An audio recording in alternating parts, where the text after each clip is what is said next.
Hahaha, apa kabar sahabat YT artikel 2? Kali ini saya akan membacakan lanjutan alur cerita kisah Aditya yang berpura-pura miskin.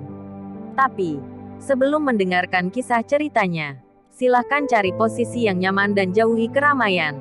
Dan jangan lupa pasang headsetnya. Dan inilah alur cerita kisah Aditya anak bos besar yang berpura-pura miskin. Episode 18. Kisah Aditya anak bos besar yang berpura-pura miskin. Melihat pria gemuk dengan telinga besar ini, Aditya benar-benar terdiam. Anda membeli milik Anda. Saya membeli milik saya. Dan saya tidak pernah mengundang Anda untuk mengacaukan apa yang aku inginkan. Tuan, izinkan saya memperkenalkan Anda rumah di sana. Pada saat ini, penjual bernama Nanda berbisik kepada Aditya.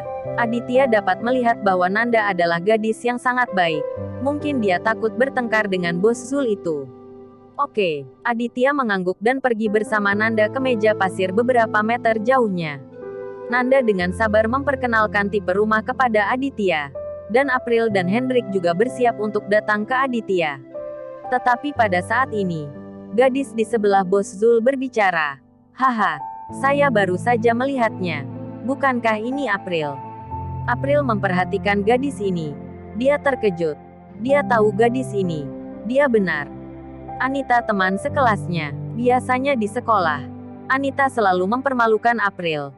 Jadi April tidak suka memperhatikannya. Jadi dia tidak berbicara saat ini. Melihat April tidak berbicara, Anita mendengus. Oke April. Aku suka jika kamu mengabaikan saya. Apakah kamu sudah menemukan pacar yang kaya? Setelah mengatakan itu, Anita melirik Aditya. Haha, sayang, kamu terlalu pandai bercanda. Kamu lihat anak itu berpakaian seperti gembel, dan punya pacar yang kaya. Bos Zul menunjuk ke Aditya dan tertawa. Terkikik. Itu benar. Pria malang saat ini terlalu pandai menipu gadis. Dan dia masih membawanya untuk melihat rumah. Jadi dia terlihat mampu membelinya. Anita memandang Aditya dan April dengan marah. Dan terkikik. April tidak ingin memperhatikan Anita dan bos Zul. Dia juga tahu sejak lama bahwa Anita ini memiliki pria yang sudah menikah. Saya mendengar bahwa pria yang sudah menikah ini cukup kaya. Jadi pasti bos Zul ini. Tetapi kata-kata kedua orang ini menjadi semakin buruk. Dan April tidak bisa menahan diri. Dan marah. Ini tidak seperti yang kamu pikirkan. Dia saudaraku. April menjelaskan. Maksudku, itu saudaramu yang sudah lama membuat masalah. Orang yang menantu orang lain. Anita sengaja mengatakannya dengan keras. Karena takut orang-orang di kantor penjualan tidak akan mendengarnya. Begitu kata-kata ini keluar, Aditya segera menjadi fokus di sini. Beberapa pelanggan yang memilih rumah juga berhenti dan menatap Aditya. Kasian. Tidak heran kamu begitu sedih. Sungguh memalukan bagi kita para pria. Makan nasi lunak. Bagaimana kita bisa hidup dengan rasa malu? Sepertinya ayah mertuanya cukup kaya. Dan dia bahkan membawakannya uang untuk membeli rumah di keluarga keraton. Raja nasi lunak juga layak. Beberapa orang berbicara. Meskipun suaranya tidak keras, mereka dapat mendengar dengan jelas. Nanda mengerutkan bibirnya dan menatap Aditya dengan simpatik. Dia merasa bahwa kakak laki-laki ini cukup menyedihkan. Hati April bergetar karena marah. Dia memiliki hubungan yang mendalam dengan kakak angkatnya. Melihat kakaknya ditertawakan seperti ini, dia merasa sangat tidak nyaman. Ini semua untuk menyalahkan Anita. Wanita berlidah panjang. Jika dia tidak berteriak, kakaknya tidak akan ditertawakan seperti ini. April memandang Anita dan sangat marah. Hendrik adalah orang yang jujur. Tetapi pada saat ini dia tampak sangat membosankan dan sedikit kewalahan. Namun, Aditya tidak memiliki gelombang di hatinya. Baginya, dia telah mendengar banyak kata-kata seperti itu. Dan itu tidak masalah. Jika Anda terbiasa diejek, Anda akan memiliki kekebalan. Bos Zul, Nona Anita, jangan seperti orang miskin. Mari kita lihat rumah yang Anda pilih kemarin. Melissa tersenyum dan berkata kepada bos Zul dengan sangat menyanjung. Bos Zul melengkungkan bibirnya, meletakkan Anita di lengannya, dan berkata kepada Lisa, "Tidak, ini untuk memilih rumah untuk pacar saya. Pacar saya tidak senang dengan ketiga orang ini. Mari kita bicarakan di lain hari. Dengan mengatakan itu, Bos Zul berbalik dan hendak pergi. Lisa sedang terburu-buru. Komisi untuk menjual rumah banyak. Dan dia tidak ingin melewatkan kesempatan itu. Bos Zul, kamu tinggal di sini. Bukankah menurutmu ketiganya tidak enak dipandang? Aku akan membiarkan mereka pergi secepat mungkin. Lisa bergegas mengejar. Sayang, jangan pergi dulu. Kamu berjanji untuk membelinya hari ini. Anita mengguncang lengan Bos Zul, mencicit merinding. Bos Zul sangat membantu. Dia memberi Anita ciuman di wajah dan berkata sambil tersenyum. Oke, Lisa. Cepat singkirkan semua masalah yang mengganggu mata, cepat bersihkan. Ya, aku akan segera melakukannya. Lisa berjanji lagi dan lagi. Lalu berjalan menuju April dan Hendrik. Hei, jangan berdiri di sini. Keluarlah. Lisa berkata dengan cemberut. Kenapa? Kami juga pelanggan. Bagaimana kamu bisa mengusir pelanggan? April benar-benar marah. Dan dia, yang selalu baik dan lembut, juga berteriak keras. Aditya tidak menyangka Lisa bertindak sejauh itu untuk mengusir orang. Pada saat ini, dia berhenti memilih rumah dan berjalan ke sisi April. Kenapa hanya karena Anda tidak mampu membelinya dan membuang-buang waktu? Anda akan memengaruhi pelanggan yang benar-benar ingin membeli rumah. Tahu?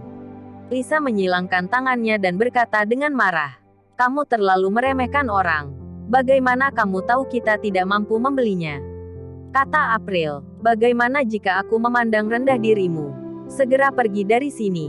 Atau aku akan meminta keamanan untuk mengusirmu. Lisa melambaikan tangannya dengan tidak sabar. Dan bahkan tidak repot-repot menatap April. Hehe, kataku April. Kamu harus sadar diri. Apakah kamu tidak tahu betapa miskinnya keluargamu? Orang lain tidak mengenalmu. Jadi aku tidak tahu. Cepat. Rumah di sini sangat mahal. Bukankah orang seperti ini bisa berharap dengan boros? Anita berjalan mendekat dan berkata dengan mengejek.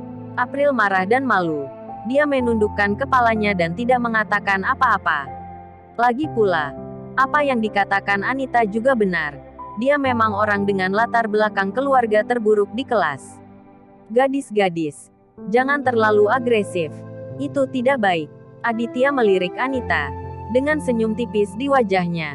Sama sekali tidak marah padanya. Terserah kamu. Ini benar-benar nasib buruk hari ini. Nasib buruk bertemu keluargamu yang malang. Anita memutar matanya. Aditya benar-benar muak. Dan dia tidak pernah mengganggu Anita. Mengapa Anita sangat marah? Seperti menopause dini. Di depan keluarga April. Mereka membuli April seperti ini. Bisa dibayangkan April juga didiskriminasi oleh Anita di sekolah. Sepertinya dia benar-benar perlu mendidik Anita ini.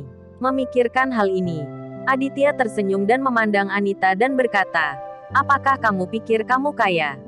Kamu baru saja menikah dengan pria yang sudah menikah yang tidak kaya. Jika kamu seumuran tidak masalah. Dia terlihat jelek. Tubuh pasanganmu masih terlihat seperti babi. Menurutmu apa yang kamu lakukan di usia yang begitu muda? Aditya melirik Bos Zul yang tampak seperti babi gemuk. Menggelengkan kepalanya dan menghela nafas. Bos Zul sangat marah sehingga dia memutar matanya dan meraung. Hantu kecil yang malang. Beraninya kamu memanggilku babi. Kamu gelandangan. Ada apa dengan usiamu? Ada apa dengan sosokmu yang malang? Dia bersedia membayarku uang. Rumah yang ingin kita beli lebih dari 1 miliar. Kamu tahu apa yang lebih dari 1 miliar? Oh, saya khawatir kamu tidak akan mendapatkan 1 miliar kehidupanmu berikutnya. Hehe. Anita berkata lebih dan lebih keras. Dan akhirnya dia tidak malu untuk menjerat Bos Zul. Menunjukkan kasih sayangnya di depan umum. Bos Zul sangat kagum di hatinya. Dia sangat puas dengan kinerja Anita dan melihatnya dengan bangga memamerkan kemesraan di depan Aditya. Bagaimana dengan hantu yang malang? Sayangku benar. Kamu tidak akan mendapatkan 1 miliar di kehidupanmu selanjutnya. Haha. Aditya benar-benar terdiam. Membeli rumah adalah hal yang membahagiakan. Tetapi saya tidak berharap bertemu orang seperti itu dimanapun. Apakah kamu kaya? Jika kamu punya uang, kamu bisa langsung membeli villa di sini. Jangan membeli rumah biasa. Aditya tersenyum dingin. Bos Zul kehilangan kata-kata. Villa-villa di sini dapat dengan mudah berharga puluhan miliar. Di mana dia bisa membelinya? Membeli rumah biasa sudah banyak uang. Jika bukan karena tekanan Anita, dia akan enggan menghabiskan lebih dari 1 miliar. Tidak ada yang ingin dikatakan. Jika kamu punya uang, kamu masih menggunakan ibu mertua dan ibumu untuk melakukan 2 perjalanan untuk memilih rumah. Bayar saja yang paling mahal dan selesai. Villa paling mahal di sini hanya 66.000 meter persegi. Orang kaya macam apa kamu? Apakah kamu pura-pura ada di depanku? Aditya membombardir. Dan dia juga penuh dengan dominasi saat ini. Bertanya kepada Bos Zul, wajahnya berubah menjadi pucat. Dia memutar matanya dan berkata, "Sial, kamu memiliki kemampuan untuk membeli yang paling mahal. Sungguh menyombongkan diri. Artinya, kamu tidak perlu membeli 66 miliar. Kamu membeli 20 miliar jika kamu ingin membelinya. Aku akan pergi bersamamu sekarang. Kamu dapat memainkan apapun yang kamu inginkan." Anita mendengus. Bos Zul sangat marah sehingga dia hampir muntah darah. Dan menatap Anita dengan mata lebar. "Jangan marah sayang. Bagaimanapun juga anak ini tidak mampu membelinya." Anita berkata dengan cepat. Aditya memandang Anita sambil tersenyum.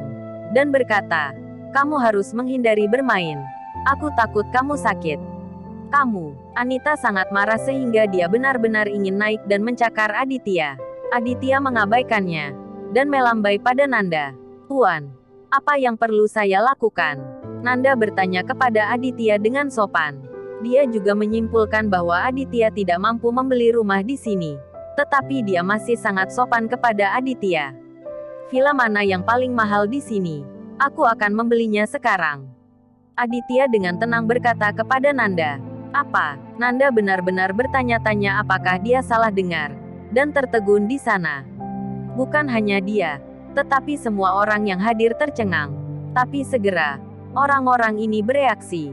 Lagi pula, menyombongkan diri itu tidak ilegal. Anak ini terlalu banyak membual. Bos Zul dan Anita tertawa sampai perut mereka sakit. Mereka merasa telah mendengar lelucon paling lucu. "Kamu bisa melakukannya. Raja Nasi Lembut. Kamu berhasil membuatku tertawa." Bos Zul mencibir. Anita tertawa sampai pinggangnya terpelintir. Dan dia lebih bahagia dari perayaan tahun baru kali ini. Lisa juga tertawa tidak perlu. Pada saat ini, dia memutar selangkangannya dan berjalan ke Aditya. Dan berkata, "Kamu mengolok-olok wanita itu. Tidak apa-apa. Jangan sombong di sini. Pulanglah dan ambil obatmu. Jika saya ingat dengan benar, jika Anda menjual villa tingkat 10 miliar, Anda akan mendapatkan bonus puluhan juta kan?" Aditya bertanya pada Lisa. "Itu benar. Tapi apa hubungannya ini denganmu?" Lisa memandang Aditya dengan bercanda. "Awalnya, Anda seharusnya mendapatkan bonus komisi. Tetapi Anda tidak menginginkannya. Saya pikir Anda yang harus minum obat, kan?" Aditya berkata dengan ringan. Lalu memberikan kartu bank kepada Nanda. "Pergi dan geser kartunya.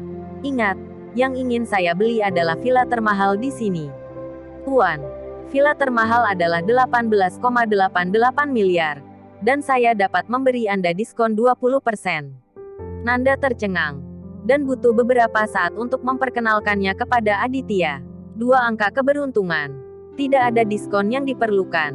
Uang diskon adalah milikmu." Aditya melambaikan tangannya.